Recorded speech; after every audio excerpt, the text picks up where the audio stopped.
All right, well, I'm really excited for today's video. I get to have one of my good friends back and one of my favorite guests to have on, David McKnight, incredible author, best-selling author, just one of my absolute favorite people to interview. And David, I just want to say thanks so much for making the time to do this, man. I really appreciate it. Pleasure. Thanks for having me back. Yeah, glad to have you. So I want to get into the new book. I'm really excited about that. Normally, when you have a new book come out, which I always encourage everybody to read all of your books, but I usually will read your book and then interview, but I haven't read this book yet. I pre-ordered it, so I'm excited about it. We're going to get to that. But first, I want to hear about the event that you had earlier this year, the Heroes of Zero. I didn't get to make it. I found out about it through Van Miller's newsletter. And so it was kind of like the issue came out and then I read it and it just didn't work out for me to be there, but I really would have loved to. What was the biggest thing that you learned from putting on that event? I mean, I think what I learned is that the future is bright. We've got some great leaders in our industry. We had Tom Hegna, we had Ed Wow. Slott, we had Van Miller, all of whom did amazing presentations. Tom Hegna is one of the best there is. I mean, that guy, he went for 2 hours straight, and just some of the very best financial. I mean, this guy is the father of, the father of guaranteed lifetime income, and he wrote the foreword for my last book, which is Tax-Free Income for Life. And he's just, I mean, he's just a joy to listen to. He's just very, very talented. He's able to distill complex concepts down into very understandable, little bite-sized, digestible pieces of information. And he just Yeah. does it in a really entertaining way. So I'm just really encouraged by the leaders that we have in our industry. And I mean, we had some people that walked away from that saying that's one of the best meetings I've been to in the last 10 years. So it's just, I was honored to have all of these wonderful speakers come to our event and just put on a great show for, about 250 advisors. So it was just a really, really great event. Wow, 250. So to walk me through the lineup of that event, was it, I'm guessing you spoke, Hegna spoke, Van spoke, Ed spoke. Who else? Was there any other speakers? I mean, that's We had that's those were the four big ones. Each okay. one of those spoke for 2 hours each, and then we had some other sponsors that spoke. But really, people were here to see those four people. I did 2 hours, and then I did an additional interview for an hour where I talked about a lot of the things that we're going to talk about today. My Yeah. upcoming book, the Guru Gap, what I feel, what I really think about Dave Ramsey, Susie Orman, Clark Howard, Ken Fisher, Ramit Sethi, so on and so forth. So Yeah. yeah, I mean, we filled it was a day and a half. No, it was 2 days, 2 full days. And yeah, the time flew by. You know what I love about that event? I go to events once in a while. I don't get to go to all of them because there's so many, but they're usually like loaded with speakers. It's like boom, boom, boom, really quick. Getting 2 hours of Hegna, Ed Slott, Van, and you, like that would be enough for the whole. I mean, that would be enough to sustain you for the year. Like if you were an advisor and you went to that event, how could you not leave for the second part of the year just feeling so fired up to get back to your Yeah. practice? Yeah. I mean, you're like, this can't get any better. And then Ed Slack gets up there and does 2 hours of his very best material about tax-free retirement, the importance of Roth IRAs and Roth conversions, and how life insurance is the single largest tax benefit in the IRS tax code. So, I mean, just amazing material, and everybody walked away really inspired. That's absolutely incredible. One last question, just because I love this stuff. How did you pick the order of the speakers? Like that must have been challenging on where to put. Like if you have those four speakers, how do you stack that? It's got to be hard. Like what order did you go with? A lot of it, believe it or not, is based on, I mean, these are all very busy people, so you have to do it somewhat based on their schedule. So Ed Slott flies in for the first day, and then he's got to go because he's got other speaking events that he has to do elsewhere. So a Oh, lot of okay. it's just putting the puzzle pieces together based on people's schedule. So I think it was me and Ed the first day, and then it was Tom started us off the second day, um, and then Van Miller took us home. Yeah, that's strong to close with Van. He's incredible, very powerful. That's probably like my Mount Rushmore right there. If you had to put like the goats up on if you had to pick who you want to see speak, that would be the top of my list, those four for sure. So let's dive into the book because what's interesting is Ed Slott is referred to as America's CPA, the foremost authority on IRAs in the country, maybe in the world. And he says one of the best single exemptions in the tax code is life insurance. And then you have all these people, these gurus online saying that life insurance is a scam and it's the worst place to put money and all this stuff. What's the disconnect there? How do you have America's CPA telling you one thing and then all these other gurus that really have a lot of great things to share also put that in their messaging? Where is this gap coming from? Well, for starters, I think Ed Slott's a CPA, so he does actually understand the tax code. You look at all of these other, so-called financial gurus, Susie Orman, Ramit Sethi. These are self-proclaimed financial gurus. They don't really have any licenses. They aren't CPAs. And so remember, at the end of the day, their job is to sort of package one size fits all financial planning advice that is easily digestible by a broad swath of America, right? So if they were, for example, were to say, hey, life insurance is okay in situations A, B, and C, but not situations D, E, and F, and all of a sudden America's like, well, gosh, okay, so you can't really give me tailored, customized financial planning advice because your answer is, well, it depends. It depends on the situation. I mean, I was just listening, for example, to a Susie Orman podcast in which she says you should never, ever, ever, ever, under any circumstances, do cash value life insurance. And then, as you rightly point out, Ed Slott on the other end of the spectrum says it's one of the single greatest benefits in the IRS tax code. And if you ignore it at your own peril, right? So Ed Slott is very much about nuance. He's very much about sometimes it fits, sometimes it doesn't. But really, you should be aware that the benefits that are out there, you should take advantage of every nook and cranny in the IRS tax code.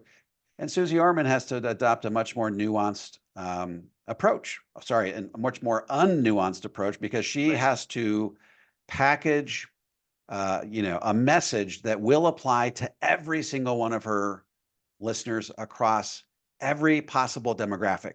Because in the very moment that you say, well, Susie Orman is good some of the times, but just, the other 50% of the time, it doesn't really apply to me, then she's lost you. She's lost your attention. So financial gurus have to package information in 10-second sound bites so that you feel like you've understood the entire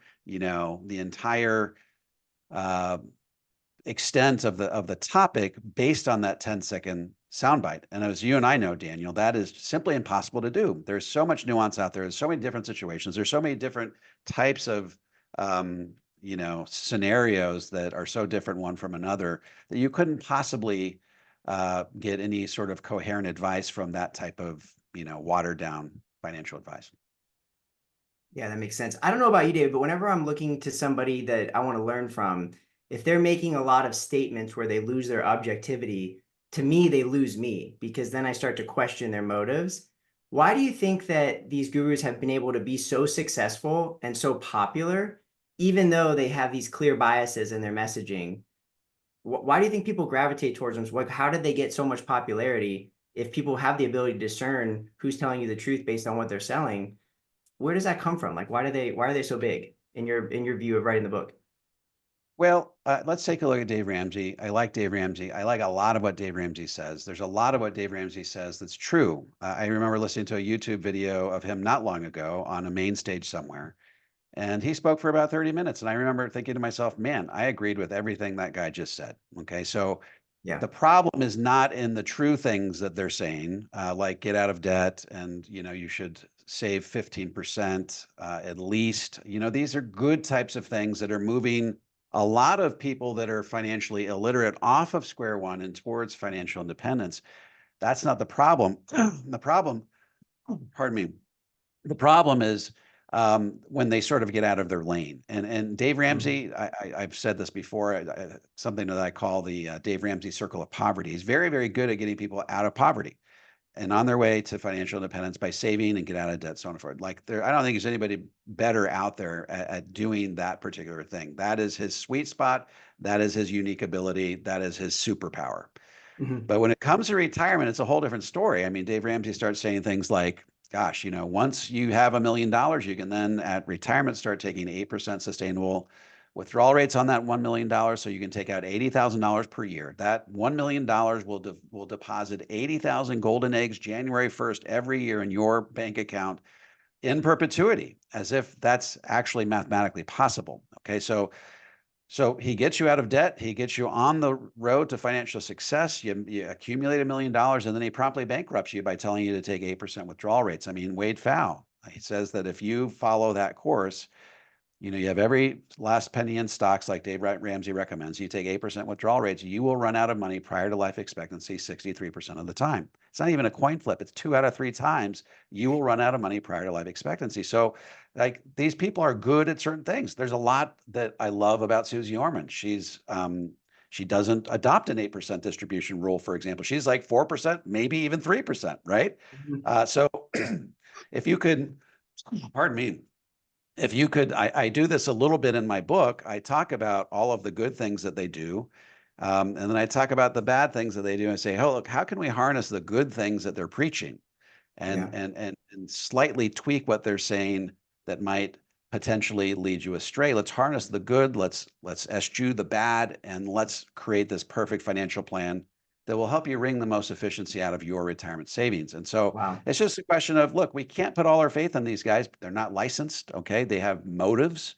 They have a goal of expanding their marketing empire. And there's just things that you can't say if your goal at the end of the day is expanding your empire. Yeah. No, that's a good point. When I saw that video of Dave Ramsey talking about the 8% withdrawal rate, I immediately thought of like what you would think of that and what Hegna would think of that. I was sick to my stomach. I was very concerned by how many people were listening to that and thinking that they could actually do that successfully. And you just said that, Dr. Wade Fowle said that's going to fail 2/3 of the time, which is extremely dangerous.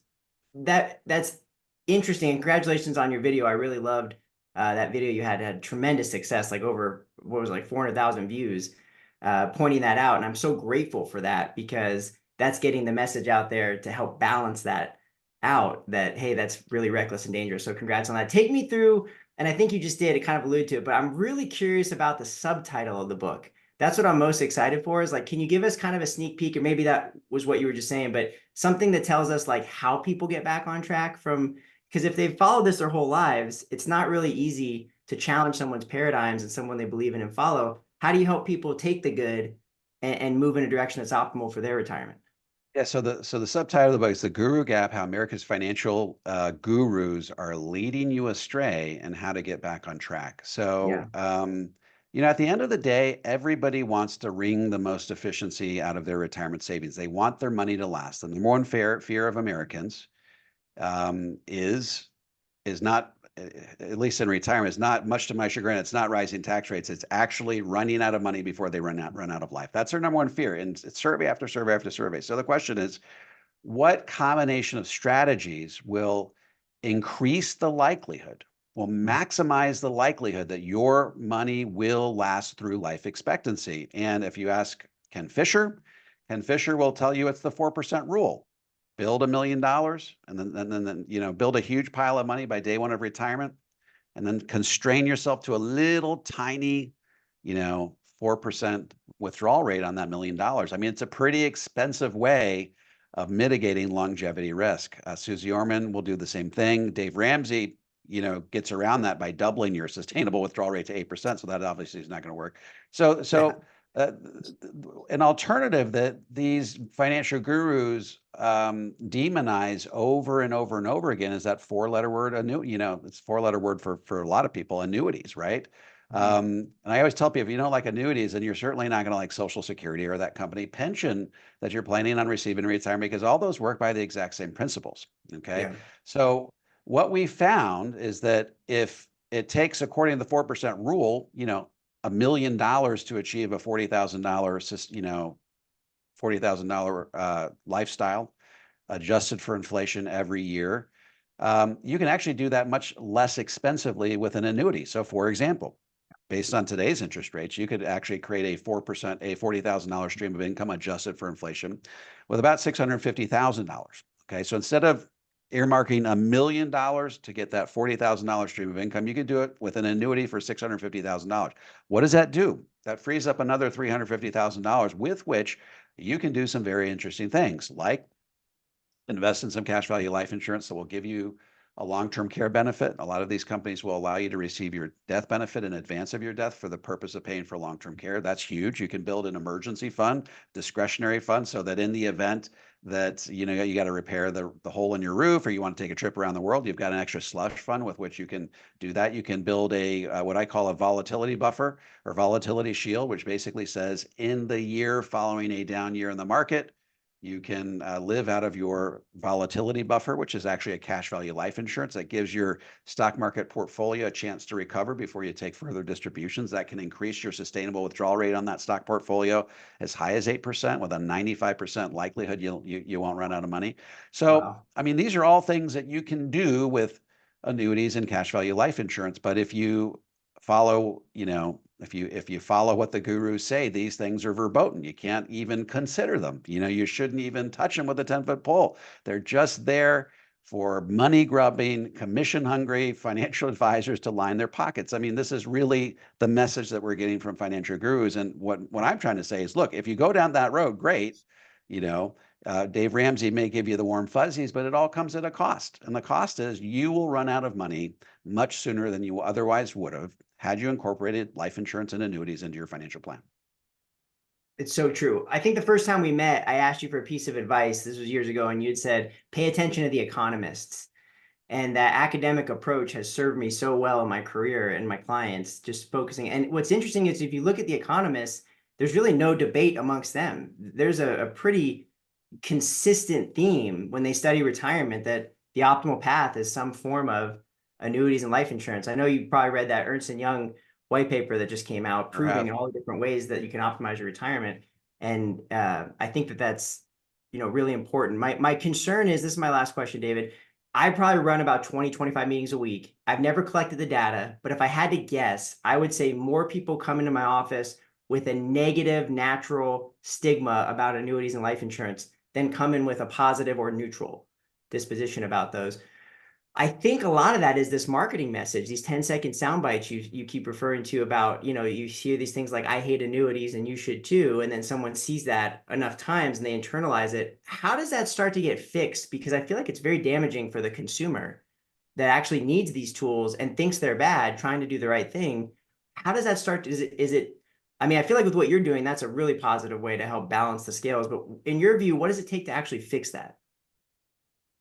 I think it's a lot of the messaging that comes from our side of the table, Daniel. Mhm. Frankly, all you got to do is look on TikTok and Instagram and elsewhere and see that the messaging behind, for example, index universal life or fixed index annuities is all wrong, right? So people are walking around with a hammer. Okay, that's index universal life or an annuity, and everything looks like a nail. So these are silver bullet, one size fit all panacea type investments, according to these people. Mhm. And I know you're the same way. I've always believed that we should take advantage of every nook and cranny in the IRS tax code. So the IUL only works when utilized in concert with all of the other tax-free vehicles out there: Roth IRAs, Roth 401ks, Roth conversions. Annuities only work when utilized with a stock market portfolio, right? So that they enhance each other. There's just a lot of synergy when all of these streams of income get used in concert one with another. And when you preach just IUL as the only place you should be saving money, I mean, we give all of the other, bona fide tax-free streams of income short shrift. And so my message has been, let's be very clear about having a balanced, comprehensive approach to tax-free retirement. It's not about one product. It's about utilizing the various nooks and crannies in the IRS tax code in concert one with another to maximize your after-tax cash flow in retirement. So my message has been, look, let's be more balanced and comprehensive, and let's focus less on individual products. So refreshing. I love it. David, it's always so great to have you on. Thank you so much for making the time. I really appreciate that. I'm very honored. And let's go ahead, and if you want to get David's new book, click the link down below. We'll put the pre-order link in the description so you can get one of those. Highly recommend it. I always recommend all of David's books. He doesn't pay me to say that. I genuinely love his work, and I think it would benefit you to get a chance. And I'm excited to read this one too. So David, thanks for coming on, man. It's always great to see you. Hey, thanks for having me. Absolutely.